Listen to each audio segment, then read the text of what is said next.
Le carrefour de la mort, jadis un cimetière vaste et silencieux, n'avait plus de croix ni de pierres tombales. La terre avait été dévastée pour construire une route qui serpente, belle et brillante en surface, mais qui cache dans ses fondations l'histoire des esprits en colère. À chaque virage, à chaque décollage d'un moteur, la malédiction du carrefour ressurgit. Les voix des défunts murmurent dans les oreilles des passants, les poussant à faire des erreurs, à perdre le contrôle, à s'écraser contre un autre. Certains disent qu'ils ne sont pas seuls, que des mains invisibles peuvent vous faire basculer. Ne passez jamais par là à la tombée de la nuit ou quand le vent est lourd, chuchotent les anciens, leur voix tremblante de terreur. Mais en ce matin, comme tous les autres, la ville ne semble pas vouloir écouter ces avertissements. Le carrefour, silencieux, attend dans l'ombre de la rue principale, cachant dans son calme apparent les horreurs qu'il réserve à ceux qui osent le défier. Ce matin, Akakpo ne savait pas encore qu'il allait commettre une erreur.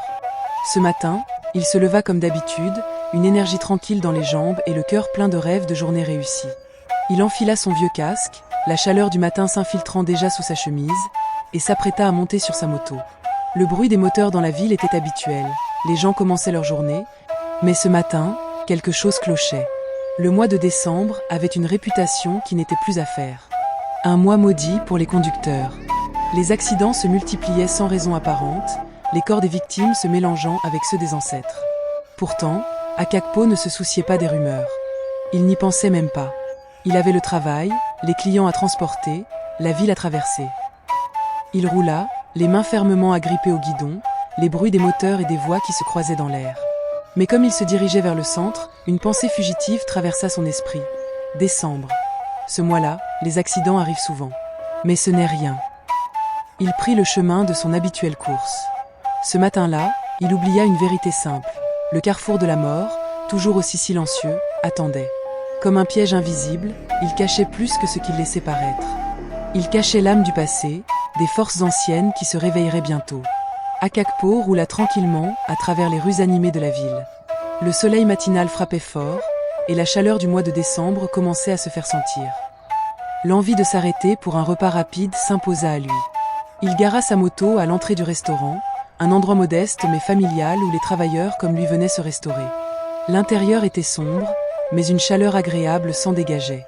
Les tables en bois, les chaises usées par le temps, et l'odeur d'un riz cuit à la perfection avec des haricots lui rappelaient des souvenirs d'enfance, des moments de confort dans les bras de sa mère.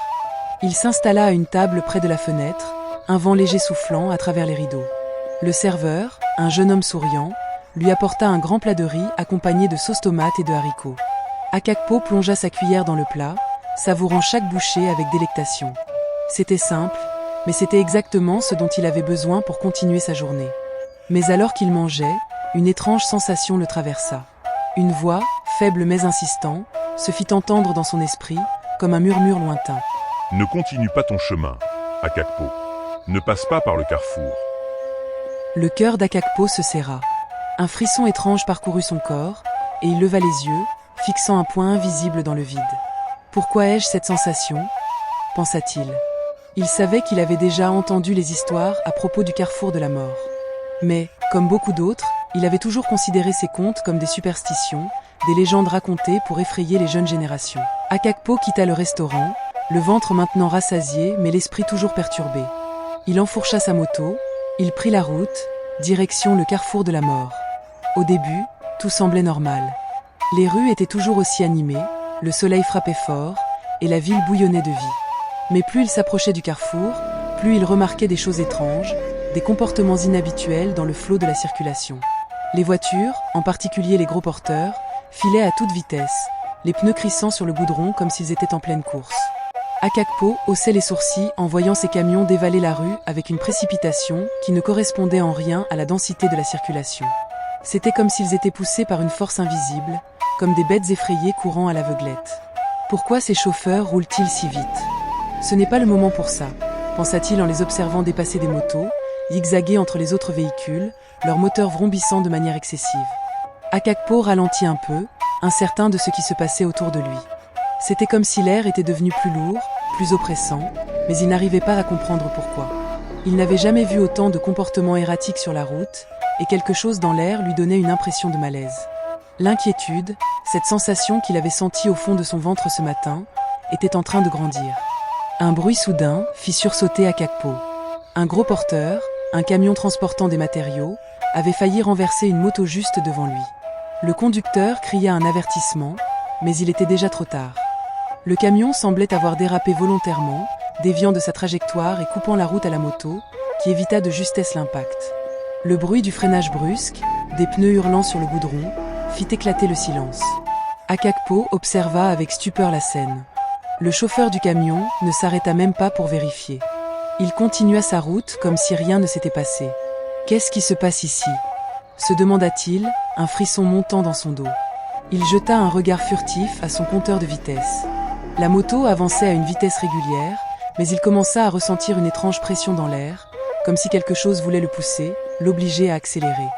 Il freina un peu, mais ses doigts, comme sous l'influence d'une force mystérieuse, appuyèrent sur la poignée d'accélérateur. La moto s'élança, sans qu'il ne le veuille vraiment. Il se força à lâcher un peu, cherchant à se calmer, mais le flot de véhicules autour de lui continuait d'aller à toute allure. Les voitures autour de lui devenaient plus nerveuses, plus imprévisibles.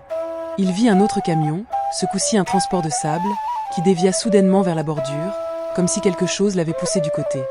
Il s'écrasa contre un poteau, sans aucune tentative de freinage, de redressement. Akakpo serra les dents. Il n'avait jamais vu une telle folie sur la route. Il savait que les accidents étaient fréquents dans cette période de décembre, mais il ne comprenait pas pourquoi cette folie semblait aujourd'hui s'intensifier. Il tourna son regard vers le carrefour qu'il allait bientôt atteindre. Le rond-point se dessinait à l'horizon, mais l'air autour de lui semblait plus lourd, plus sombre. Il y avait comme une force invisible qui pressait sur la ville, une pression qui montait lentement. Akakpo approchait du carrefour de la mort, son cœur battant de plus en plus fort, comme un tambour dans sa poitrine. Le bruit des moteurs, des klaxons et des voix autour de lui s'était peu à peu estompé, remplacé par un silence lourd, presque oppressant. À mesure qu'il pénétrait dans le rond-point, une sensation étrange s'empara de lui. C'était comme si l'air lui-même s'était densifié, comme une mer invisible qui le maintenait sous l'eau. Ses mains tremblaient, ses bras devenaient soudainement lourds. Il n'arrivait pas à comprendre ce qui se passait. Devant lui, les voitures passaient, mais elles semblaient distantes, comme si elles étaient dans un autre monde. Le carrefour, tout autour de lui, semblait s'étirer, comme une immense toile, infinie et menaçante. Puis, dans un coin de son œil, il aperçut une silhouette.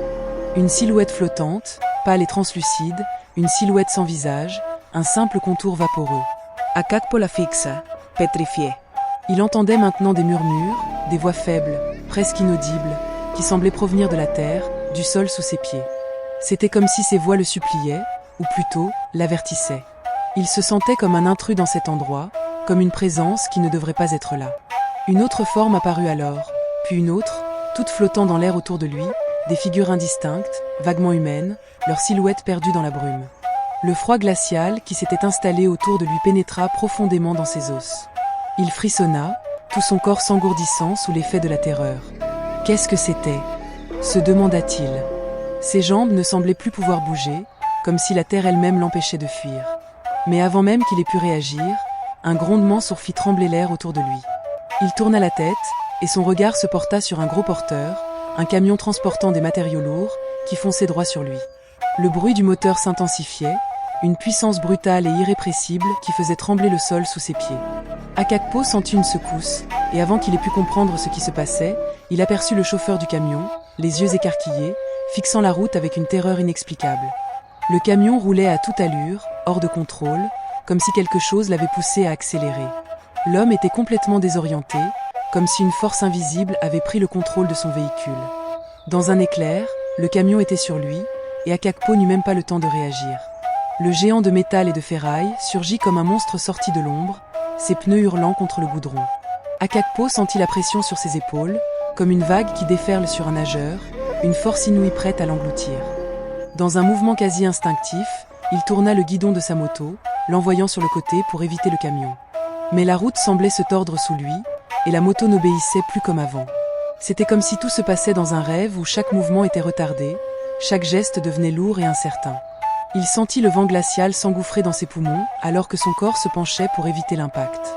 Le camion passa à quelques centimètres de lui, son énorme pare-choc effleurant presque le côté de sa moto. Un cri perça l'air, celui du chauffeur, qui semblait complètement hors de contrôle, dans une folie qu'Akakpo ne comprenait pas. Le camion glissa de manière incontrôlable et alla s'écraser contre le muret en bordure du rond-point. Le bruit du métal contre le béton résonna dans ses oreilles, un fracas assourdissant. Le moteur du véhicule tourna au ralenti, puis se coucha dans un silence lugubre. Akakpo se retrouva immobilisé, figé sur sa moto, son cœur battant à tout rompre. Il regarda, stupéfait, le camion renversé à quelques mètres de lui, et la silhouette du chauffeur, toujours prostré derrière le volant, les yeux vides, comme si la terreur l'avait paralysé. Il n'avait pas le temps de comprendre ce qui venait de se passer. Tout ce qu'il savait, c'était qu'il venait d'échapper à la mort, encore une fois. Les esprits flottants autour de lui s'étaient dissipés, comme des brumes qui s'étaient englouties dans la terre. Mais le malaise persistait, pesant, lourd. Le carrefour de la mort, comme toujours, avait laissé sa marque. Akakpo, les mains tremblantes, redémarra sa moto. Il savait qu'il devait partir. Mais une pensée obsédante lui traversa l'esprit. Il y a quelque chose de plus grand ici. Quelque chose que je ne comprends pas. Et le carrefour, toujours aussi silencieux, attendait, prêt à révéler ses secrets. Akakpo roula précipitamment, ses mains tremblantes agrippant le guidon de sa moto. La brume de la peur, dense et suffocante, semblait le suivre partout. Il n'avait pas regardé en arrière après l'incident avec le gros porteur. Il n'avait pas osé. Son cœur battait trop fort, trop vite, et chaque respiration lui paraissait plus difficile que la précédente. Il sentait encore le poids des esprits invisibles, leur présence perturbatrice, comme une chape de plomb sur ses épaules. Le carrefour de la mort, ce lieu maudit, semblait avoir voulu réclamer sa vie aujourd'hui. Mais Akakpo avait échappé à la malédiction, ou du moins, c'était ce qu'il croyait. Il ne savait plus. Il avait ressenti une force mystique, une présence surnaturelle qui l'avait entouré, mais l'avait aussi laissé partir, peut-être pour l'instant. Mais il n'était pas du genre à se laisser submerger par la peur. Lorsqu'il arriva enfin à la maison, il alluma la radio, espérant se distraire, se donner une quelconque normalité dans ce tourbillon d'émotions. La voix du présentateur s'éleva, calmée et autoritaire, comme d'habitude. Mais ce qu'il entendit ensuite fit serrer son estomac. En ce matin de décembre, une tragédie a frappé l'axe principal menant au carrefour de la mort. Plusieurs véhicules ont été impliqués dans un accident majeur, avec au moins 5 morts confirmées, dont 2 conducteurs de poids lourds. Le carrefour, comme à son habitude, a fait de nouvelles victimes. Les autorités appellent à la prudence et rappellent que cet endroit, autrefois un cimetière, est maudit et n'a cessé de coûter des vies ces dernières années. Les mots du présentateur résonnèrent dans son esprit, comme un coup de tonnerre qui éclatait dans un ciel déjà sombre. Carrefour de la mort. Là où il venait tout juste d'échapper à une fin certaine. Là où les autres avaient perdu la vie. Il n'y avait aucune erreur possible. C'était le même endroit. Le même carrefour. Les victimes qu'il venait d'entendre avaient été frappées là où il avait failli périr. Akakpo s'assit, le souffle coupé, les mains posées sur ses genoux. Il n'arrivait pas à comprendre. Pourquoi lui avait-il échappé à la mort? Pourquoi cette force invisible l'avait-elle laissé partir? Avait-il été le témoin d'une malédiction? Ou simplement un survivant d'un hasard cruel? La radio continua de diffuser les nouvelles, mentionnant les noms des victimes, des conducteurs de poids lourds, des piétons, des passants. Tout se passait au carrefour de la mort, encore une fois. Les autorités suggèrent aux conducteurs de prendre des routes alternatives et d'éviter cette zone à tout prix, Ajouta la voix du présentateur. Le maire Ador a déjà annoncé que des enquêtes seraient lancées pour mieux comprendre les raisons de ces accidents récurrents. Certains croient même qu'il s'agit d'une malédiction qui pèse sur ce carrefour. Akakpo écoutait dans un état second. Chaque mot du présentateur semblait lui percuter le crâne, chaque information devenait une cloche qui sonnait dans sa tête. Il pensait à sa famille, à ses enfants, à sa femme. Il se demandait si lui aussi, il aurait pu devenir une victime de ce carrefour maudit. Il avait eu de la chance aujourd'hui, mais combien de personnes avaient-elles eu moins de chance que lui?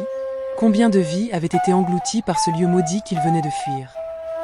Il s'étendit sur le canapé, le regard fixé sur le plafond. Les voix des esprits semblaient résonner dans sa tête, et la brume du carrefour de la mort ne cessait de tourbillonner autour de lui. Chaque respiration était un rappel que la malédiction n'était pas simplement une légende. Elle était réelle, palpable, et Akakpo en avait été un témoin privilégié. Il ferma les yeux, mais l'image du camion qui fonçait vers lui, l'ombre des esprits flottants autour de lui, ne le quitta pas. La réalité était plus étrange que tout ce qu'il avait pu imaginer. Et, ce soir-là, il se rendit compte que l'histoire de ce carrefour, la sienne et celle des autres, n'était pas terminée. La malédiction, quoi qu'il en soit, restait bien présente, là, dans les ombres. Leçon de morale. Chers amis, en ce début de décembre, un mois souvent marqué par les préparatifs des fêtes et l'excitation des retrouvailles, il est facile de se laisser emporter par la frénésie de la saison. Les routes deviennent plus fréquentées, les conducteurs pressés de rejoindre leur famille ou leurs obligations, et les distractions sont nombreuses. Faisons le choix de conduire prudemment, de respecter les règles et de respecter ceux qui nous entourent. Ainsi, nous offrirons à nos familles et à nos proches non seulement des cadeaux matériels, mais surtout le cadeau de la sécurité et de la vie. Merci de partager cette vidéo aux gens qui vous en sont chers et surtout n'oubliez pas de vous abonner.